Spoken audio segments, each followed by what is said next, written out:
तो हेलो नमस्कार, स्वागत है साथियों आपका मेडिकल लड़का के एक नए वीडियो में।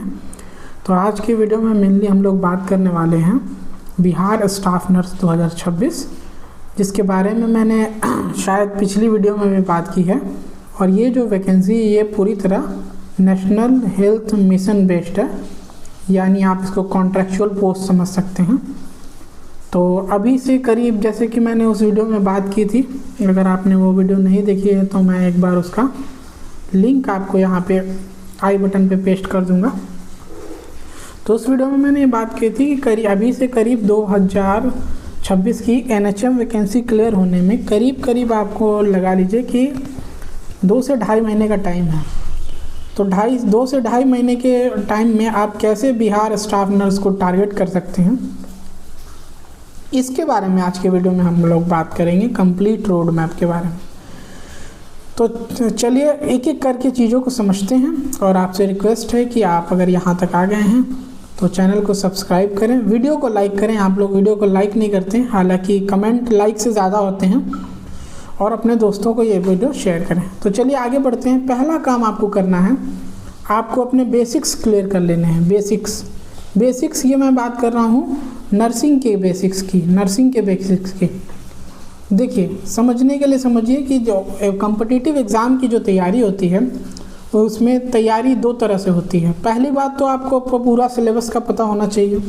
अगर आपको पूरे सिलेबस का पता नहीं है तो कल को आप पूरे सवाल नहीं डील कर पाएंगे, पूरे सवालों का आपको पता नहीं होगा। तो जब सवाल को आप सुने ही नहीं है कभी, तो आप उसको डील नहीं। तो पहले तो पूरा सिलेबस कंप्लीट करना है। सिलेबस में करना क्या है कि इसको मैंने 2 भागों में बांट रखा है। कुछ सब्जेक्ट्स ऐसे हैं जिनके सवाल बहुत ज़्यादा आते हैं, तो पहले उनको क्लियर करना है। बेसिक्स में पहले मेजर सब्जेक्ट्स को क्लियर करना है।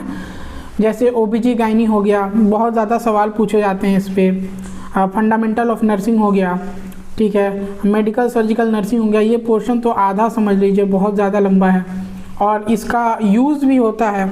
जैसे आप OBG गायनी में भी MSN का यूज़ देखते हुए सुनेंगे। तो ये सारी चीज़ें होती हैं।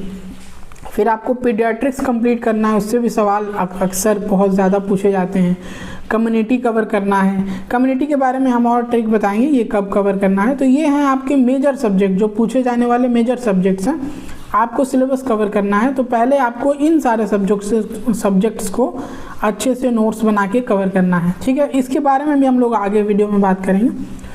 उसके बाद आते हैं माइनर सब्जेक्ट्स वाले वो सब्जेक्ट्स जिनके सवाल या तो पूछे नहीं जाते और पूछे जाते हैं तो वेटेज कम होते हैं। तो पहले मेजर सब्जेक्ट याद रखना है और उसके बाद हम लोगों को कवर करना है माइनर सब्जेक्ट में कौन कौन आते हैं, जैसे माइक्रोबायोलॉजी हो गया, स्टेरिलाइजेशन, डिसइंफेक्शन वगैरह इनसे पूछे जाते हैं। जैसे रिसर्च हो गया, मैनेजमेंट हो गया, बायोकेमिस्ट्री हो गई, न्यूट्रिशन हो गया। ये सब होते हैं माइनर सब्जेक्ट जिनके सवाल पूछे जाते हैं और या तो नहीं पूछे जाते या पूछे जाते हैं तो कम पूछे जाते हैं, रिलेटिवली लो पूछे जाते हैं। तो पहला मेजर सब्जेक्ट कवर करना है, दूसरा माइनर सब्जेक्ट करना होगा। फिर सबसे ज़रूरी बात, आपको बेस्ट स्टडी मटेरियल होना चाहिए आपके पास। Best study material, best coaching के वीडियोस, बेस्ट कोचिंग के नोट्स। अगर मेरे से बेस्ट कोचिंग की बात करेंगे तो देखिए, हर कोचिंग लगभग सेम ही पढ़ाता है। फिर भी अगर आपको बेस्ट कोचिंग के नोट्स और वीडियोस की और ज़्यादा जानकारी लेनी हो तो आप, ये हमारा नंबर है,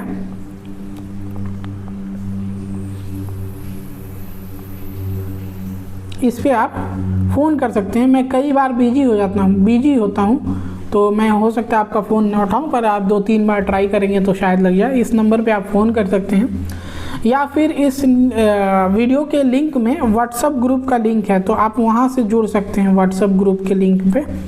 फिर आपको वहाँ पे चीज़ें बता दी जाएंगी कि कैसे कैसे क्या करना है, ठीक है। वैसे मैं डेली वीडियो डालता हूँ तो वहाँ उसका लिंक सेंड कर देता हूँ, ठीक है। बेस्ट स्टडी मटेरियल लीजिए, बेस्ट कोचिंग मटेरियल लीजिए। पहले तो बेस्ट होना इसलिए ज़रूरी है कि आप अगर तैयारी आप बार नहीं करेंगे। बात समझिए, नर्सिंग एग्ज़ाम्स की तैयारी ऐसा नहीं कि 4 महीना इस कोचिंग में, 4 महीना तो एक ही कोचिंग चुनिए, अच्छा कोचिंग चुनिए और उसी के नोट्स आपको बार रिवीजन करने हैं।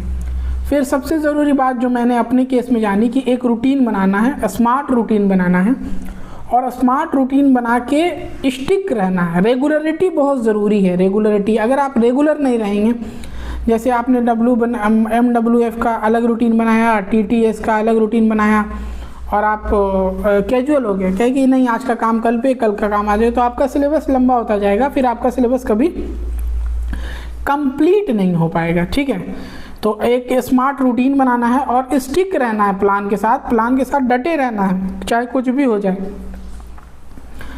ठीक है, अब क्वेश्चन प्रैक्टिस पे खास ध्यान देना है।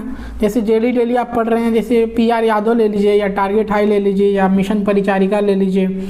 मैं तो स्पेशली PR के बारे में PR यादव ज़्यादा प्रेफर करूँगा, तो PR यादव ले लीजिए। जैसे जैसे आप सब्जेक्ट्स पढ़ रहे हैं, जैसे जैसे आप थ्योरी अपनी क्लियर कर रहे हैं, जैसे जैसे आप आगे की तरफ आगे की जानिब बढ़ रहे हैं, वैसे वैसे आपको सिलेबस वाइज और टॉपिक वाइज आपको PR यादव में सवाल बन जाएंगे। और PR यादव में जो सवाल हैं वो PYQ हैं। PYQ मतलब प्रीवियस ईयर क्वेश्चन, जो पहले पूछे गए हैं, तो आप वहाँ से इनको क्लियर कर सकते हैं, आप वहाँ से इनको देख सकते हैं, सोच सकते हैं, समझ सकते हैं। और जब सिलेबस कंप्लीट हो जाए तो मॉक टेस्ट लेना शुरू कीजिए। मॉक टेस्ट मतलब कि एग्ज़ाम पैटर्न का टेस्ट, उससे आपको अपनी गलतियां और नेगेटिव मार्किंग इन सब आदि का पता चलेगा, तो आप डिसाइड कर पाएंगे कि मेरी जो तैयारी है वो किस फील्ड में जा रही है और क्या मैं सही ट्रैक पे जा रहा हूँ या नहीं जा रहा हूँ, ये सब आप डिटेक्ट कर पाएंगे। इसी सिलसिले में आगे बढ़ते हैं। तो इतनी जितनी बातें मैंने आपको कही, इन सबको अगर इन शॉर्ट करना होगा तो पहले आपको थ्योरी पे ध्यान देना है, पूरा का पूरा थ्योरी पहले कंप्लीट करने, मेजर माइनर सब। फिर आपको टेस्ट जो टॉपिक वाइज देते रहने हैं। ठीक है, नोट्स आपको सिलेबस वाइज, सिलेबस कंप्लीट करने के दौरान ही नोट्स बनाने हैं, क्योंकि ऐसा ना हो कि अगली बार जब आप चीज़ों को रिवाइज करने बैठें तो आपको दोबारा से वीडियो देखने की ज़रूरत पड़ रही है। ऐसा नहीं होना चाहिए, आप अपने नोट्स ही देख के उसको मेमोराइज़ कर पाएँ। और नोट्स के बारे में मैं एक पॉइंट डालना भूल गया, रिवीजन बहुत ज़रूरी है। रिवीजन आप करते रहें, जैसे जैसे आप पढ़ रहे हैं सवाल बनाइए तो आपका रिवीजन हो जाएगा। उसके बाद PYQ सवाल बनाएं, PR यादव से बना सकते हैं, टारगेट हाई से बना सकते हैं। ठीक है, अब जब सिलेबस आपका कंप्लीट हो जाए तो TNC का या बहुत अच्छे कोचिंग का मॉक टेस्ट आता है या टेस्ट सीरीज आता है, तो आप वो ज्वाइन कर सकते हैं। और सबसे महत्वपूर्ण और सबसे ज़रूरी बात कि कंसिस्टेंट रहें। कंसिस्टेंट रहेंगे तो आपको एक न एक दिन सफलता मिल जाएगी। और NHM की जॉब करने के फ़ायदे भी हैं। आपको पता है कि अभी BTSC ने 11,000 कुछ पोस्ट क्लियर किए, तो उसमें वो लोग जो NHM के कर्मी थे जिनके पास एक्सपीरियंस था उनको नंबर बढ़ा के भी मिल रहे हैं। और मैंने पिछली वीडियो में भी आपसे बात की थी कि सैलरी भी कोई बहुत ज़्यादा फैंसी नहीं है, तो बहुत ज़्यादा बुरी भी नहीं है, आप मैनेज कर सकते हैं सैलरी के साथ। और अपनी तैयारी पे ध्यान दें, क्योंकि एग्ज़ाम होगा और अगर आप थोड़ी सी भी सचेत हो जाएंगे तो NHM की वैकेंसी आपकी रहेगी। और NHM स्टाफ नर्स बहुत अच्छा काम है, मैं समझता हूँ कि आप सबको ट्राई करना चाहिए, आगे BTSC में मौका मिलेगा। खैर, अगर आप इतनी दूर आ गए हैं तो आप ये दो वीडियो अपने दोस्तों को शेयर कीजिए, तैयारी करने वाले लोगों को शेयर कीजिए। यहाँ तक पहुँच गए हैं तो अगर आप पहली बार देख रहे हैं तो चैनल को सब्सक्राइब कीजिए और वीडियो को लाइक कीजिए और कमेंट में अपना डाउट बताइए, मैं कोशिश करूँगा आपके डाउट का जवाब देने का। और अगर ऐसा कोई सवाल है या जानकारी है जो आप चाहते हैं, तो जिस पे चाहते हैं कि मैं वीडियो बनाऊं, तो आप एक बार कमेंट में उसको लिख दीजिए, मैं कोशिश करूँगा उस पर वीडियो बनाने की।